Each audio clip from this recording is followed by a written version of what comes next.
If I conferred with our furry friends, man to animal, think of the amazing repartee. If I could walk with the animals, talk with the animals, grunt and squeak and squawk with the animals, and they could talk to me. Hello and welcome to Pet Watch, a monthly program about the Williamson County Animal Center. I'm Debbie Sims and I'll be your host today, and my guest is Lisa Thomas. Hi, Lisa. Hi there. You may recognize Lisa. She's been here before. She works with Tales of the Trail, which is, you see her emblem on her shirt there? Yes. Tell us, what in the world is Tales of the Trail, in case our viewers have never heard of the organization? Sure. Well, first of all, thank you so much for inviting me back. So we have a lot of new and exciting things to share with you today. So Tales of the Trail is a nonprofit. We create community participated events on weekends for hiking the shelter dogs. So we basically partner up with local animal rescues and shelters, county shelters, and we get the community to step up on a Saturday, Sunday, or Wednesday morning, join us at the shelter, take those puppies out of their crates and out of their kennel areas out onto the walking trails. Well, was this your brainchild? Did you think of this? So I am a co-founder of Tales of the Trail. Okay. It had started originally a few months prior to my arrival to the event as a single hiking event. And we kind of triaged off of that hiking event out to be a full-blown 501c3 nonprofit organization. So somebody said, I like to hike, but can I bring my dog? So I like to the hike, thought? and I'd like to have a dog with me. And it's like, you know what? All these shelters have these dogs that need all the love and attention and affection that we can give them. Right. So let's partner with the shelters and put their dogs on the trail. Instead of bringing our own dog from home, who gets enough love and care and walks. Your own personal pet, you know, is well taken care of and pampered, but the shelter dogs in many cases need a lot of extra attention and affection and socializing, and you know, just give them a little field trip for a couple of hours and bring them outside and love on them. Did you start here in the Middle Tennessee area? We did. We launched in May of 2015, a little over 3 years ago, and we started with one partner, Cheatham County Animal Control.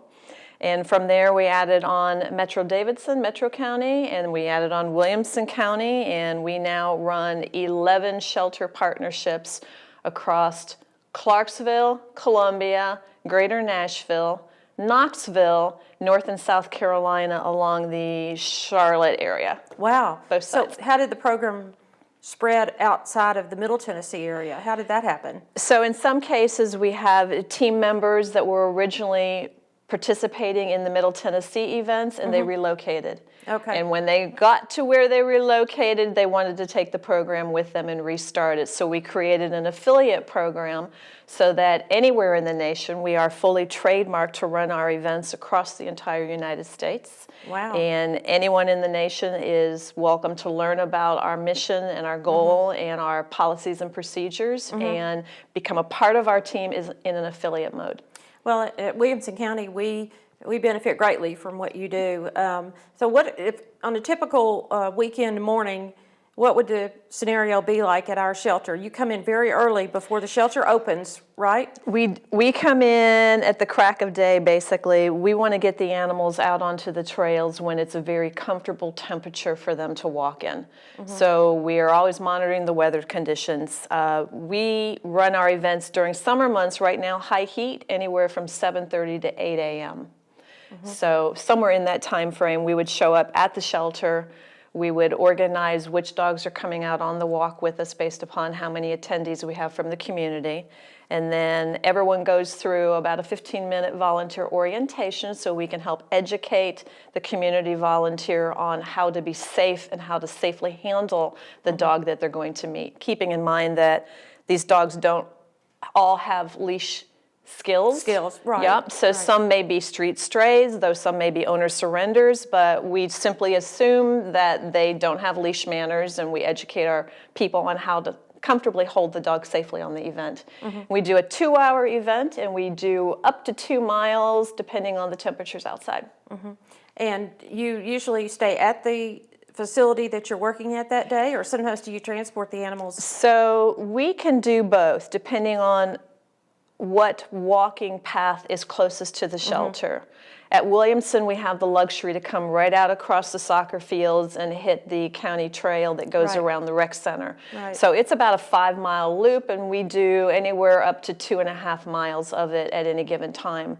We have an event coming up shortly at Williamson, and because of the 90-degree temperatures, we're going to walk them in the shade along the tree line and probably do about a 1/2 mile out and a 1/2 mile back. But in many cases, shelters don't have the luxury of having any kind of a walking trail Right. nearby. Right. So say Cheatham County or Murray County Rural Animal Rescue, we will load a dog per participant into their own personal vehicles and drive to the trail anywhere up to about 5 miles away. And then unload off onto those trails and get out and hike.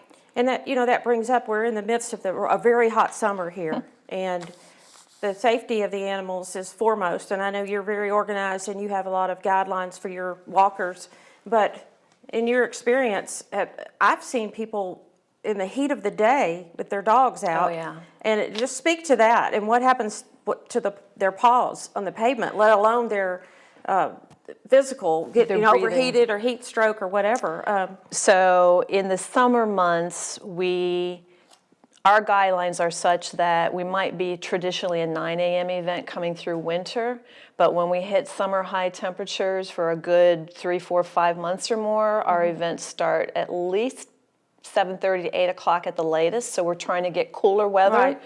We know enough that to always put our back of our hand down on the blacktop or the greenways. We test the temperature of what they're going to be walking on to make sure it's comfortable. We get them out into the grass area off the greenways and parkways because the grass clearly is cooler on their Right, paws. right. You don't want a dog walking for any long period of time across a parking lot, across a blacktop road. Right. You don't want them running on blacktop because they're going to burn their paws and Right. rip their pads. And no, so we're very cautious to set lots of water.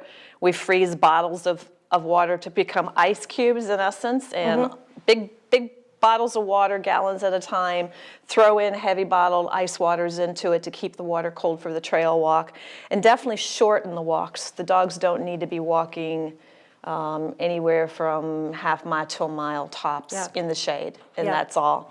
And also, from a community awareness standpoint for education purposes, black dogs obviously heat up faster, just like a black car will heat up faster. So you have to be very cautious of the coloring of your dog and the breed of your dog.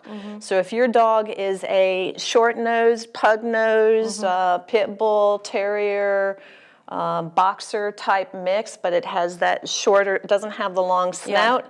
The long snout allows them to get more air circulated and to cool down. Shorter-nosed dogs can't cool down as quickly, so they're going to overheat much faster. Right. I've So- seen that happen with a bulldog Yep. before. You don't want your dog You collapsing can't walk on a the bulldog the pavement. same way you walk a Nope. Labrador. It's just different. Not at all. And Yep. I've always heard if you put your hand on the pavement and you can't hold it there for 7 seconds, then your dog's feet will burn. So keep that in mind with the hot summer that we've had. And there are some very cute, I don't know the cost of these, but there are dog weather booties that you can Yeah. buy that are literally like putting a tennis shoe on your dog's paws. A lot Right. of times the service dogs will have their booties on because they're helping their person, which means Right. they may be standing for long periods of time in any kind of environment. Right. So whether it's cold or hot, you can put those booties on to help It's something them. they have to get used to. I think it's pretty funny when they first put them on. They don't know what it is. They and don't feel the ground. There's a lot of funny Yeah. YouTube videos of dogs getting fitted with those shoes. But it works. It keeps their paws Yeah. cooler so Yeah. that they can function. Well, when you walk a dog with Tales of the Trail and you take them out of the shelter, what benefits does the dog reap from being walked with you and being around people? So tell us about, the underlying purpose of this is to make a dog more adoptable, is it not? So our mission statement is to exercise, socialize, and most recently, transport. But exercise and socialize the shelter dogs to reduce their kennel stress and their euthanizing rates and to increase community awareness and public adoptions. So we really want to get those animals out into the community, get them better socialized, get them out of that kennel-stressed environment Right. that tends to be allowed with a lot of dogs barking at any given time. So remove them from that environment, put them out in nature, put them with a loving human who's going to walk them and treat them and love on them and pet them and shoot photos of them for social media. It really calms their demeanor. It keeps them, it makes them a better dog. The more exercise they have, the more that they are around people not feeling caged, Right. the better their personalities stay friendly and social, and the easier it will be for that dog to find a new home. Their real nature comes out. Yep. And the shelter can be a stressful place. Our dogs at our shelter are a bit spoiled because if anybody walks down the middle section behind their kennels, they know it's time for a walk. So they all go start barking all the way down, think me, me, me, me, me. So A walk or a treat, yeah. that unfortunately is not the case at every other shelter. They may not have as many volunteers, regular volunteers and groups like you coming in, and those dogs do suffer a lot of kennel stress.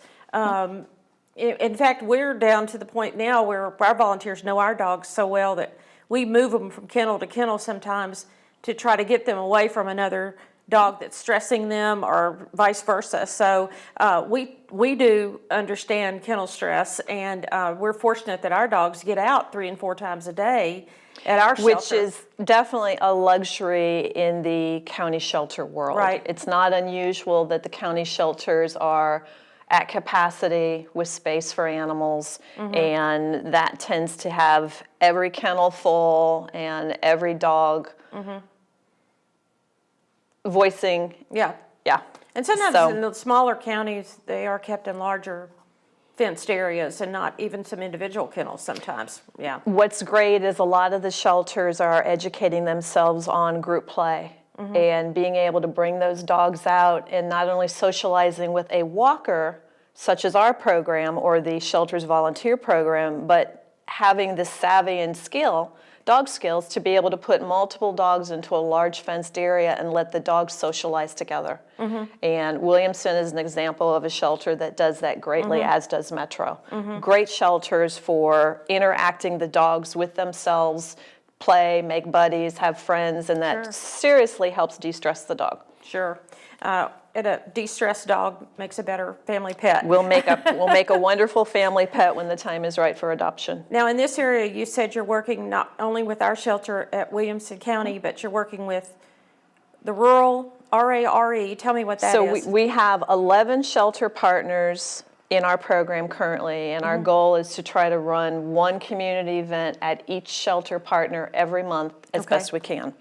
So in Columbia, we have 2 partners, Murray County Animal Control, City of Columbia, and we also work with Rural Animal Rescue Effort, whose symbol would be RARE. So both are in that local Columbia area. We also worked with Montgomery County Animal Care and Control, which is in Clarksville. We have in the Middle Tennessee greater area, we have Cheatham County and Pegram. We have Williamson County, Metro Davidson. We have Middle Tennessee Boxer Rescue. One of our newest partners is Old Friends Senior Dog Sanctuary up in Mount Juliet. Yeah, I know them well. Yep, wonderful organization. They have some shelter alumni that live there. Yeah, we've had tons of community step up to come to love on the seniors. We're on a little summer hiatus right now due to the heat, but we love walking the seniors. Oh, yeah. And then we also work with Young Williams Animal Center in Knoxville and the Humane Society of Charlotte on the North Carolina side of Charlotte, and the Humane Society of York County on the South Carolina side of the Charlotte greater area. Okay. So tell me about your website and how you arrange the meetups and the walks, and who can participate. What's the typical volunteer like? So from a participation standpoint, we have all ages come out and join us. We have high schoolers that are doing service hours or in volunteer programs. We have college kids from the local universities. We've partnered in particular with Belmont University, though others come from other colleges as well, and de-stress themselves during exams and finals. They come walk dogs with us on those weekends. But a lot of them are just dog lovers too. They're away from home, they're missing their family pets. Every college They join kid us. wants a dog. Yep. They can't have one in the dorm. Difficult to have a dog, and they miss their dog but at you home. come walk with us. Okay, Yep. good. Then Yeah. we have seniors that just don't want to have the ownership of an animal in their method of residency. So if they are able and mobile, they can come and join us and walk a dog.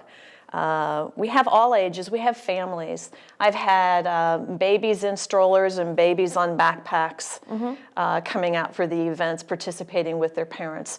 We do have guidelines. Each shelter will tell us what the minimum age for a volunteer to join the event and be able to literally hold the leash on a dog. Right. We don't go lower than 14 years of age, generally at least 16 years of age, without needing parental guidance. So if you are in that age bracket or younger, it's your parent. You bring your guardian or parent with you. They can physically hold the leash, but you can all participate. All ages can participate in the event.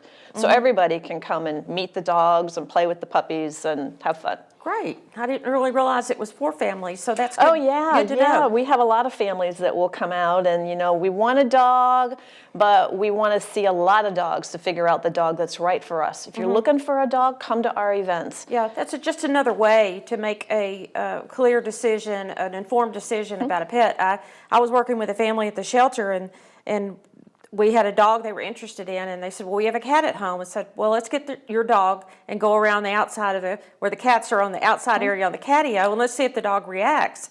And the mother said, well, I'm so sorry I'm taking so much of your time. And I said, no, this is perfect. You should take more than 15 minutes to pick up a family pet. You really should sit down in the gazebo with the dog, relax for a while, see how the dog reacts to you, and walking in this program, you might come across the perfect family dog. That's my point I'm getting to. And they have. and I was going to ask you, how many times has a shelter dog been adopted by one of your walkers? Yeah, and in some cases, it's not the walker necessarily walking that dog. It's another walker walking, saying, I really like the looks of that dog 3 dogs ahead of me. Right. And they'll split dogs. Can we walk that dog the way back? And they'll switch dogs and walk that dog, and it's like, oh yeah, this dog's not going back in. We're gonna adopt this one. Yeah, I firmly believe that you've got to wait for the right dog to come into your life.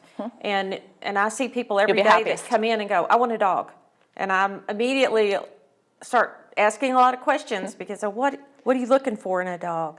We have a conversation, and sometimes the dog for them is not there at that moment, and they just need to wait a few days. And people don't always realize they have a preconceived idea. I want a shepherd. Right.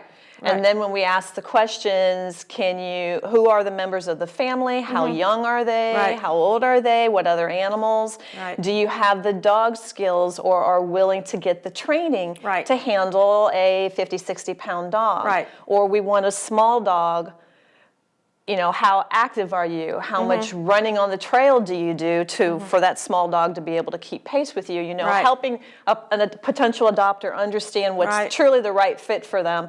They come into a shelter, they come in to see one dog, or they get a dog from our event, and they entirely change their mind during the course of 2 hours of a walk. It's like, you know what? I thought I only wanted a small 20-pound whatever Yorkie, and Westie. Now I'm in love with that Great Pyrenees mix. And now I absolutely love this 50-pound pit bull that I'm walking. And another thing too, relative to the bully breed, the American pit bull,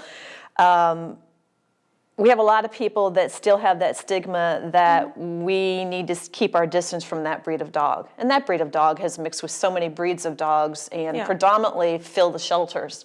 They are the sweetest loving dogs.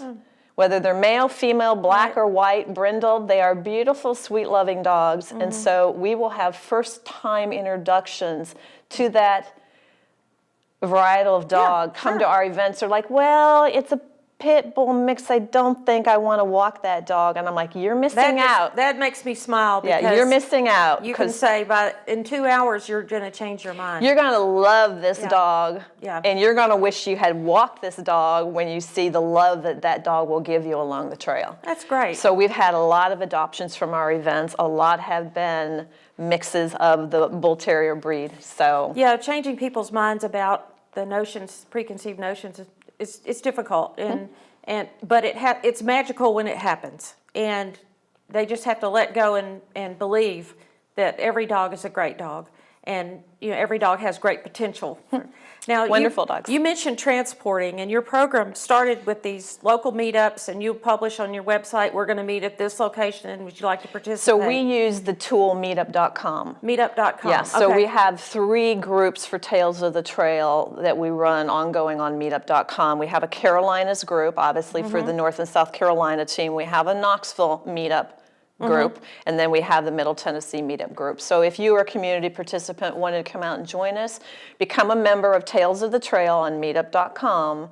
On a monthly basis, you'll see me post the entire calendar of upcoming events, and then choose the one that you wish to participate in based on geographics or when you're available. Yeah, click in and click in fast, because we go to wait list very quickly. So grab your spot, and then you can read through everything that we require, orientation and signing of liability waivers. All those things are online, and that's how you would get involved with us, and that's how you would walk a dog.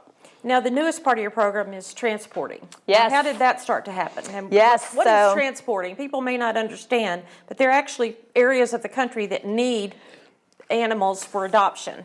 So very exciting opportunity for us. We were doing so well building partnerships and walking dogs and getting them socialized and getting them focused on within the community raising adoptions. And we've had over 571 adoptions in our three Wow. years and 3 months. Yeah. That's so quite a great. few adoptions. So we needed a new challenge. So we have stepped into the transport world. So transporting a dog, physically having a vehicle where you're loading animals into it, you're moving them across state lines to other shelters, no-kill shelters, where the shelter population is very low. In our northern Midwest states, animal control laws for spay-neuter are actively enforced. Unfortunately, they're not as well enforced down here in the South, and we all struggle with overload and overpopulation. Right. But when you can move an animal to a state like Illinois, Indiana, Ohio, Delaware, Michigan, New Jersey, places where they have shortages, people will line up waiting for the van to arrive to see what dogs are coming in from out of state so that they can have first dibs on finding their right pet.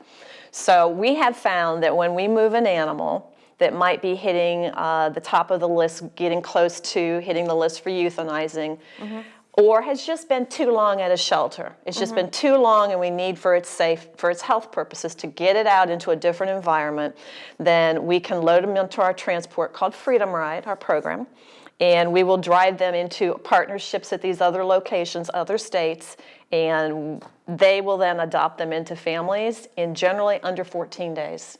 Wow. So we've moved 74 dogs this year since we launched in January. And of those 74 dogs, all are in homes, loving family homes in under 14 days. They all got adopted. They're within 2 all weeks. adopted. At our shelter, we don't euthanize for time or space, but after a while, it weighs on the animal's health to be there too long. And sometimes they Stress. just need a new audience. They need a new community to consider adopting them. And we've moved a few animals that have been at our shelter a long time to other places in the country, and they got adopted quickly, which sometimes it's as simple as even just partnering up with local shelters in and around Middle Tennessee. Right. Williamson may not be able to place a particular animal in 90 days to say 3 to 6 months. Right. But you put that animal into, say, Nashville Humane or over at Metro, and the right person steps up and snags that dog. Well, you're just pointing out why we appreciate groups like yours, because it takes a village. It takes transport groups like yours. It takes walking groups like yours. It takes all these other nonprofits that may specialize in a breed that we can call and say, hey,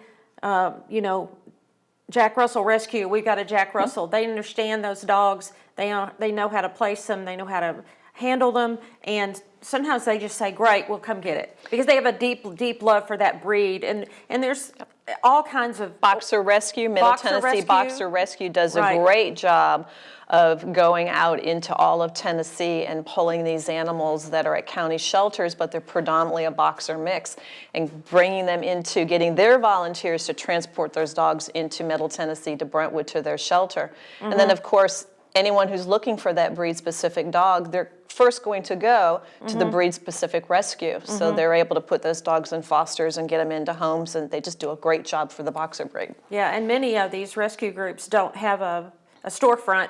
It's all run by somebody out of their home like you, and run on social media. So social media is a huge mechanism for our success. It's Right. how we find our team members, it's how we find our affiliate leaders, it's where we get our community participants to step up to walk the dogs during our events. We shoot videos, a lot of photography that we put out after an event, Right. and we get the community commenting on these. Well, that dog looks like a dog I might want to meet, or they see Yeah. the video. Oh, we get that at the shelter. Yep. Yeah. Then they're If we feature a calling in, dog, right? Yep, calling into the shelter Yeah. then and saying, I saw this dog on your walk. Yeah.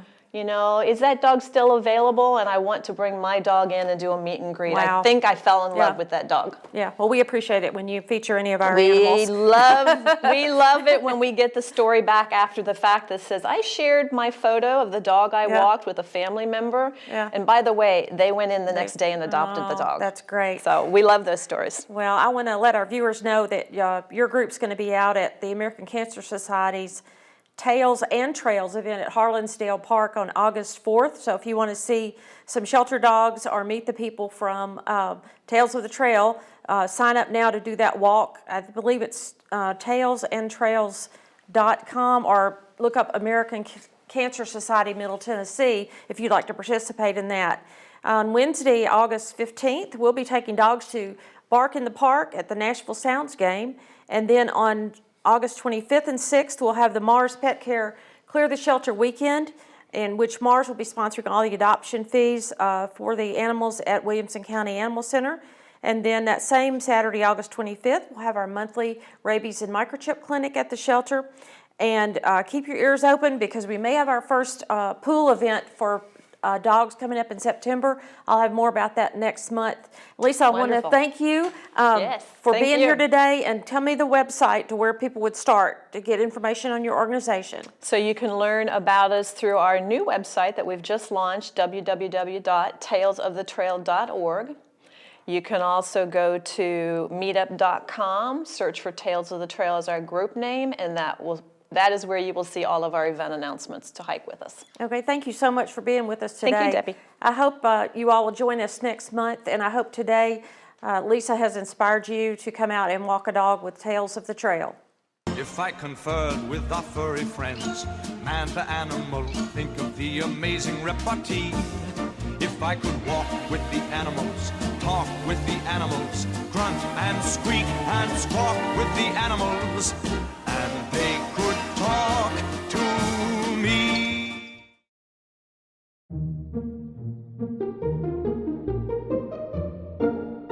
Stimulus by S.R. Lee.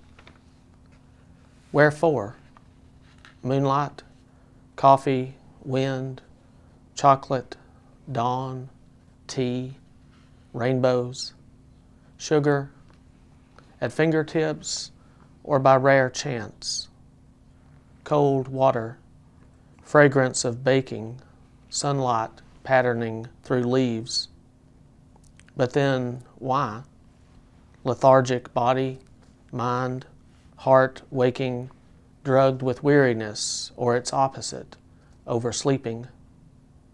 Meanwhile, the daydreaming mind envisions plans, ambitious, lovely. The body stretches and squirms, feels the smooth sheets, the cool room, rises, staggers, an uneasy balance, then off to morning chores of scrambled eggs, buttered toast. And the imagination begins to recoil with horror at the stimulus notions of a 2-mile run in the morning fog, or morning of baking a 3-layer cake, or finish the landscape painting, the child's Sunday dress, the attempt at a sonata. The whole person shrinks back, settles for the op-ed page of the New York Times, though the stubborn mind holds an image of moonlight bright in the forest.